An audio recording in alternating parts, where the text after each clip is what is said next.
नमस्कार, मैं हूं पवन त्यागी। जिस समय चुनाव की सरगर्मियां तेज हुई, उसी में यह तय हो गया कि इस बार फिर से मोदी सरकार एनडीए 400 के पार। इस नारे के साथ ही देश के अंदर एक माहौल बना। मोदी जी जहां भी जा रहे हैं, अब वहां पब्लिक नारे लगा रही है कि इस बार 400 पार। और इस हवा में अब कांग्रेस का सुपड़ा साफ होना तय है। और मैं हमेशा कहता आया हूं, पिछले 1 साल से आपको बता रहा हूं, दावा कर रहा हूं कि कांग्रेस 50 का आंकड़ा नहीं छू पाएगी। सर्वे कुछ भी बताएं, मेरा भी अपना सर्वे है, मेरा भी अपना आकलन है, क्योंकि मैं मानता हूं कि इस देश के अंदर बुद्धिमान लोग ज्यादा हैं। वोट डालने वाले किसी को भी वोट दे देंगे, लेकिन वो देश का प्रधानमंत्री राहुल गांधी बने, इतनी मूर्खता कोई करना नहीं चाहेगा। सब लोग राहुल गांधी को क्या समझते हैं, वो यात्रा निकाले, कुछ भी करें। जो पढ़े लिखे लोग हैं वो ये जान रहे हैं कि कांग्रेस किस तरह का काम कर रही है। चीन के इशारे पर वो चीन की और अमेरिका की कठपुतली बनी हुई है। भारत के उद्योगपति को गाली देते हैं, चीन के उद्योगों को यहां स्थापित करने में मदद करते हैं, हिंदुओं को दबाने के लिए राम मंदिर नहीं बनने देते हैं, मुसलमानों को तुष्टीकरण के लिए वक्फ बोर्ड बनाकर अरबों करोड़ों रुपए की जमीन दे देते हैं। देश का टुकड़ा कराने वाली कांग्रेस है। यह विचारधारा जब सामने आई और अब चर्चा चली, तो कांग्रेस के अंदर खलबली हड़बड़ी मच गई। और जो सीनियर लीडर हैं, मेरी जानकारी में है कि बीजेपी में आने के लिए आतुर हैं। बड़े बड़े लीडर भारतीय जनता पार्टी कार्यालय के चक्कर लगा रहे हैं। लेकिन इस बार भारतीय जनता पार्टी सतर्क है, क्योंकि मोदी, सबको पता है कि इस बार फिर से मोदी सरकार आ रही है। भारतीय जनता पार्टी के जो कार्यकर्ता हैं, जब वो फील्ड में उतरेंगे, अपने बेस पर जीत के आएंगे, तो कांग्रेस या किसी पार्टी के को लेकर फायदा भी क्या है। वो विचारधारा के नहीं होंगे, संस्कार उनमें नहीं होंगे। उनको पार्टी में शामिल करें, फिर उनको टिकट दे दें। एक टिकट अपने कार्यकर्ता का कम बीजेपी क्यों करे। और इसलिए बड़े सोच समझकर उन लोगों को पार्टी ज्वाइन किया जा रहा है जो भारतीय जनता पार्टी की हिंदुत्ववादी विचारधारा से पहले ही मेल खाते हों। अब इस कड़ी में अभी राजस्थान में कांग्रेस के पूर्व सांसद, आपको बता दूं, उन्होंने भारतीय जनता पार्टी ज्वाइन कर ली। करण यादव। अब यादव है, ओबीसी कम्युनिटी से है। और आप देखें कि ये राहुल गांधी कांग्रेस पर एक करारा तमाचा भी है। ओबीसी की बात करते घूम रहे हैं। उनको जमीनी हकीकत पता नहीं कि आपकी पार्टी के जो ओबीसी है उसके साथ आप न्याय नहीं कर पा रहे हो, तो भाई वो छोड़कर जा रहे हैं। आप उनको सरकार में, जब आप थे, कितने सरकार में आपने मंत्री बनाए। आप कहते हो कि ये जो ब्यूरोक्रेट हैं, इनमें कितने ओबीसी हैं, मोदी जी बताएं। वो भाषणों में बोल रहे हैं।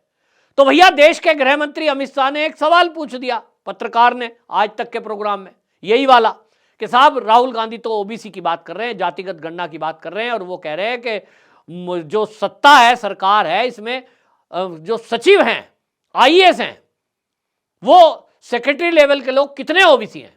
अब अमित शाह ने लताड़ा कांग्रेस को। उन्होंने कहा भाई हम तो 2014 में आए हैं, और जो सेक्रेटरी लेवल पर होता है आईएएस अधिकारी, वो कब बनता है, वो सीनियर मोस्ट होने के बाद 20 साल 25 साल की नौकरी करने के बाद सचिव बनता है। आज वो आईएएस बन गया तो ऐसा नहीं है कि 5 साल के बाद उसकी पोस्टिंग हो जाती है सेक्रेटरी की ना। केंद्रीय मंत्रालय में अगर सचिवालय में कोई सचिव होगा मंत्री का, वो कम से कम 20 25 30 साल की सर्विस के अनुभव के बाद सीनियरिटी के बेस पे वहां पहुंचता है। इसका मतलब 2014 में मोदी को आए हुए अभी 10 साल हुए हैं पूरे। तो इसका मतलब यह है कि एक भी सेक्रेटरी इस समय सचिवालय में जो भी हैं, वो मोदी की सरकार के समय के बाद के भर्ती नहीं है भाई। वो तो कहीं ना कहीं अभी नीचे ही स्तर पे काम कर रहे होंगे। तो ये सारे के सारे कांग्रेस के टाइम में भर्ती हुए हैं। तो राहुल गांधी सवाल पूछ रहा है बीजेपी से, लेकिन उन सवालों में घिर रहा है खुद। सवाल है भाई कि आप सत्ता में थे, आप नियुक्तियां कर रहे थे, तो आपने कितने आईएएस ओबीसी सचिवालय में सचिव बनाकर रखे। मोदी के आने के बाद तो कोई सचिव बना नहीं, जो है सो है, रिटायर हो रहे हैं, उनकी जगह नीचे से प्रमोट होकर ऊपर आ रहे हैं। तो राहुल गांधी क्या बात कर रहे हैं उसका किसी को, ये सब हंसते हैं कि देखिए क्या बोलता है, कुछ नहीं पता। मुद्दा कुछ नहीं है। अब ईवीएम को ले रहे हैं, कभी कह रहे हैं इलेक्ट्रॉल बॉन्ड बड़ा घोटाला। अबे भैया, तुम कह रहे हो बीजेपी को 6000 करोड़ मिले, तुमको भी तो मिले 1200 करोड़ रुपया। वो जो तुमको 12,000 करोड़ रुपए मिले, कांग्रेस को तुम्हें काहे बात के मिले भाई? विपक्षी पार्टियों को उस पर कोई जवाब नहीं दोगे। मोदी ने घोटाला कर दिया। बीजेपी देश की सबसे बड़ी राजनीतिक पार्टी है, केंद्र में सरकार है, कई राज्यों में सरकार है, उसको मिल गया 6,000 करोड़।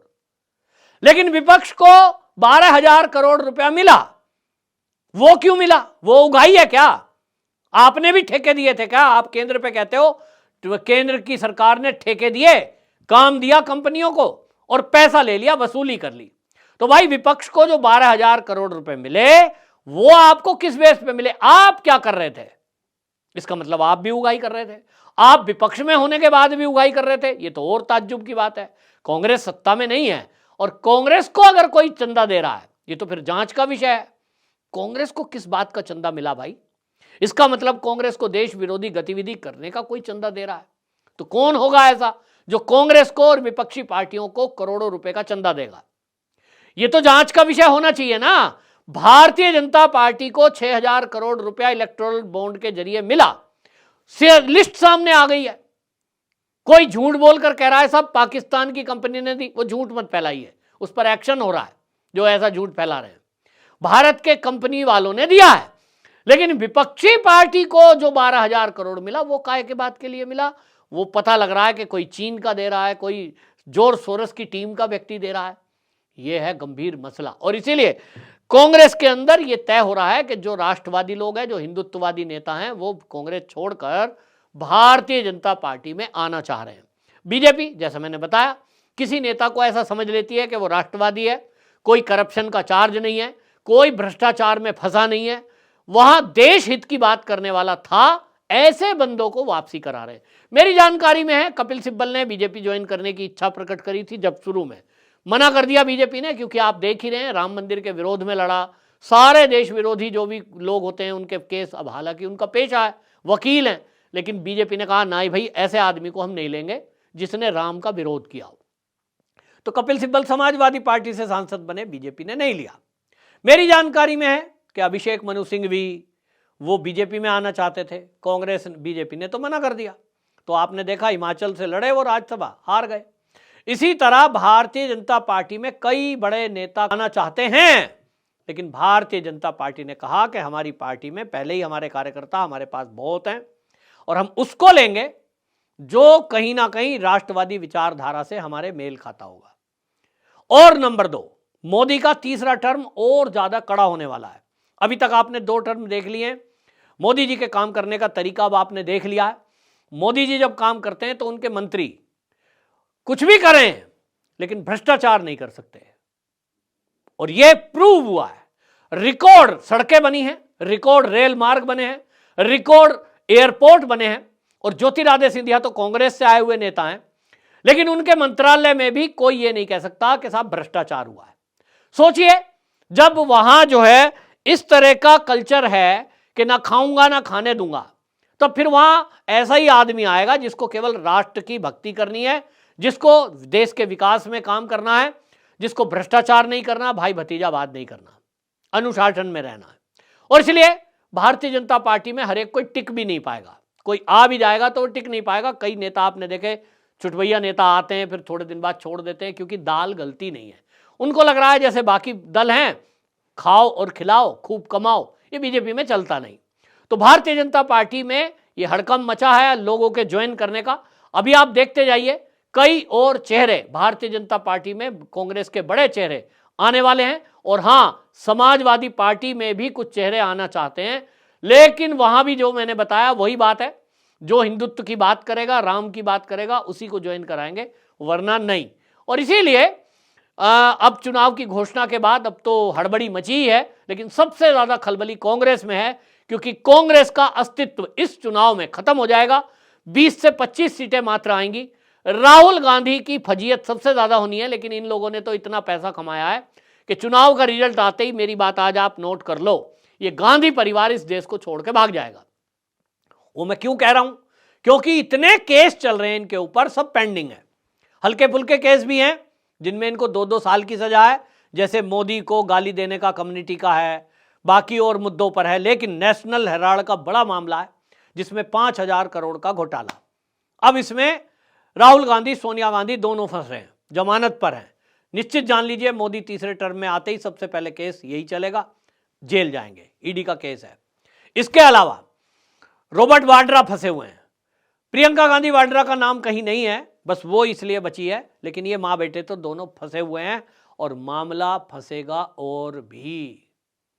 ये केवल अभी नेशनल हेराल्ड वाला मामला तो अलग हो गया, इसके अलावा अभी कई मुद्दे खुलने हैं, जिसमें सबसे ज्यादा जॉर्ज सोरोस की टीम से अवैध चंदा लेना, चीन से अवैध चंदा लेना और देश विरोधी एक्टिविटी में शामिल होना। ये सब चीजें चट्टा कट्टा तैयार है और इनको भी पता है कि तुम्हारे बारे में सब कुछ जानकारी मोदी जी के इंटेलिजेंस विभाग यानी जो गृह मंत्रालय का है, हमारे अजीत डोवाल जी, उनके पास सब कच्चा चिट्ठा है।